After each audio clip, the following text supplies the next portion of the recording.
Hello everyone, and welcome to this video where we will be reviewing how FireMon works with Syslog. One of FireMon's primary use cases is to provide rule usage analysis and real-time change detection on security devices. This assists in identifying rules that are no longer in use and will alert an administrator when a security device's configuration has been changed. FireMon data collectors can process both raw UDP and TCP syslog messages in three separate ways: from security devices, security management stations, or through a central syslog server. Let's look at each option. The first option is to receive syslog messages directly from security devices such as Cisco ASAs, Palo Alto, or Juniper firewalls, etc. By default, the data collector looks at the source IP address of the security device for the syslog messages it receives and attempts a one-to-one match with the management IP address for that specific device. In the second option, if the security devices are managed by a vendor-specific management station, FireMon can detect this and find which server is handling the syslog traffic. A few examples of management stations are Panorama, FortiManager, and Firepower. Thirdly, FireMon can also receive syslog messages from third-party applications such as Splunk or QRadar, which are central locations that collect syslog data from your devices. These syslog messages can then be forwarded to the FireMon server, which will then match and process the logs to the corresponding security device. In the FireMon Security Manager, a central syslog server will need to be configured as a representation of the log source. Then a device match name will need to be configured to associate the syslog messages to the firewall. As a side note, some devices will allow a remote connection for SSH or API access through one interface and syslog messaging through another interface. In this scenario, the alternate syslog source IP would need to be configured as a central syslog server. Jumping into the lab, we'll now see how changes on a single firewall device will be detected by a data collector, triggering an automatic retrieval. In this case, we will add a single Palo Alto firewall and change the description in one of the rules in its policy. At the same time, we'll run a capture on the data collector to see when the retrieval is triggered. Finally, we'll check the status of the firewall in the Security Manager. So the first thing I'm going to do here is join a Palo Alto firewall to the data collector. And so the first page that shows up here is a create page with the general properties section open.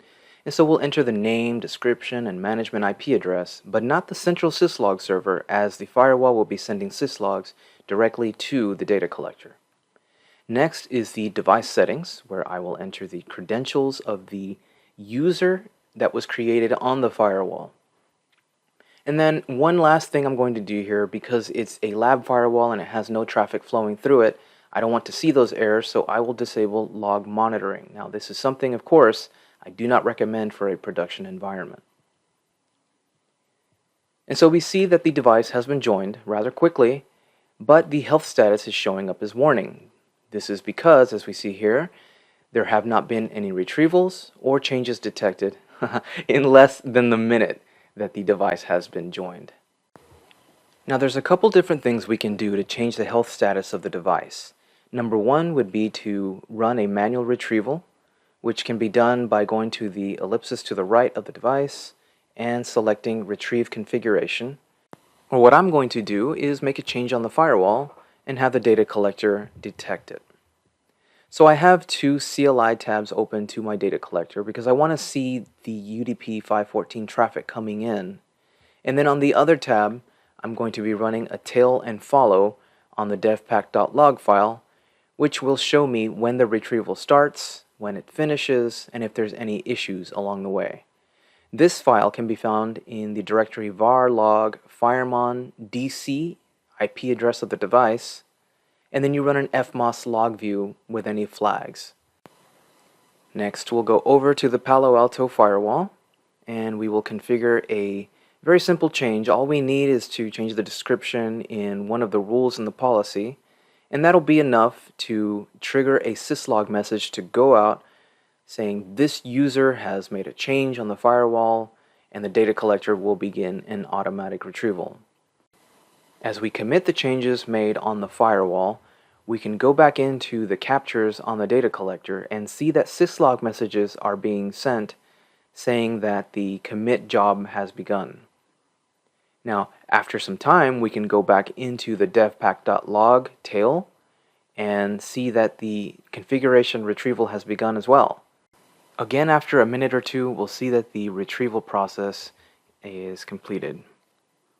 Now, of course, you can run through these captures on your own data collector, especially if you're troubleshooting something.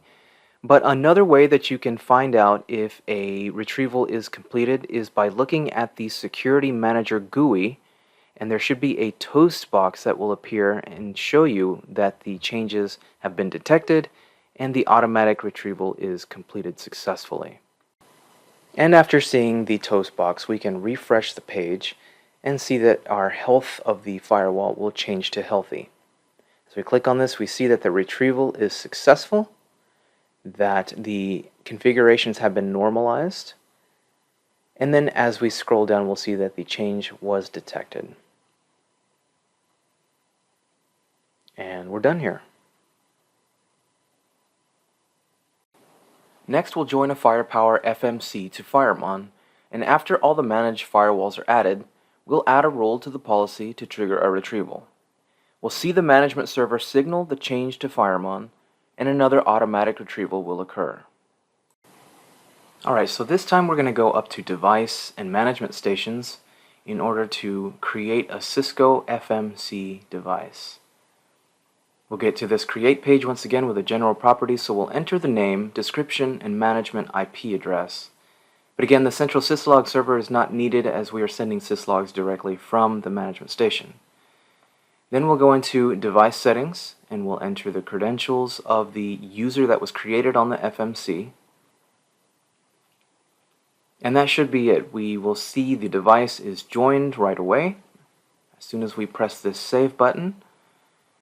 But this time we'll see a retrieval not just for the management station, but other firewalls need to be detected under that management station. So here's the first toast dialog, and then in just a moment we will see at least one of our firewalls are detected. So we'll go ahead and start with our change process. We've got the capture running, we're doing a tail on our devpack.log file, and we'll go over to the FMC console now.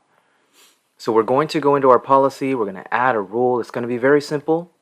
We'll call it inside, and we're just going to allow anyone to reach our 10/8 network, which again, I do not recommend for production environments.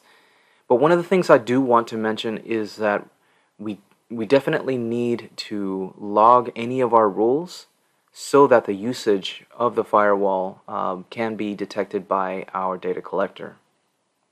So we'll hit save, we'll hit deploy, and once that's in progress, we're going to go over to our capture and see that syslogs are coming in.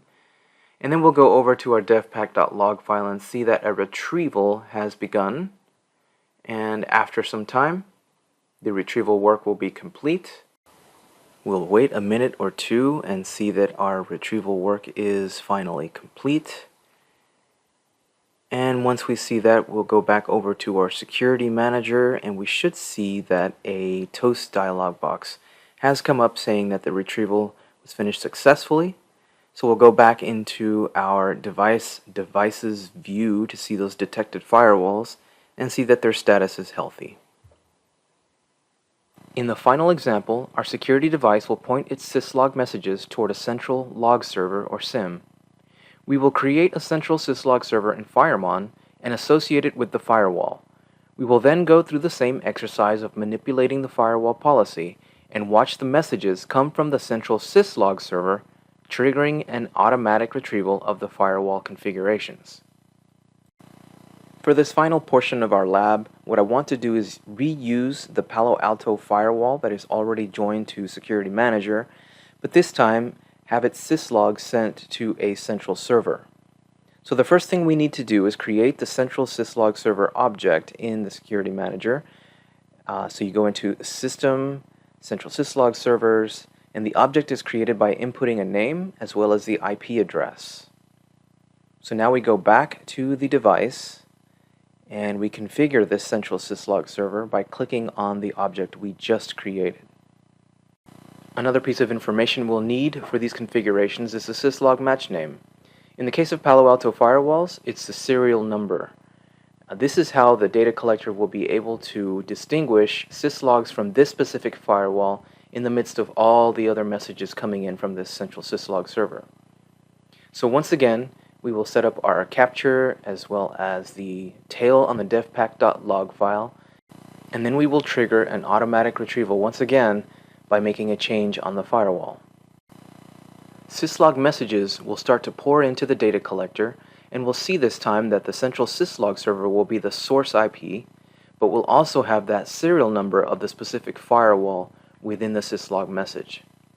Looking in the devpack.log file, we see that the retrieval work is complete, and then we go back to the security manager and see that toast message that the work is complete as well.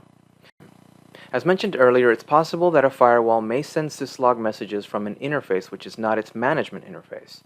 In this case, it will be necessary to use a central Syslog server object in the same manner to retrieve the messages from that specific firewall. So now we'll reload this page and see that our Palo Alto firewall is back in healthy status.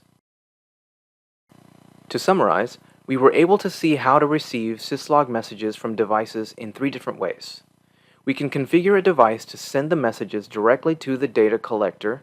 We can also join a management station and all syslogs will be received from that management server, or we can receive the messages from a central syslog server. If a firewall sends syslogs from an interface other than the management interface, a central syslog server object can also be used to point the data collector to the correct IP address. See the FireMon User's Administration Guide for more information.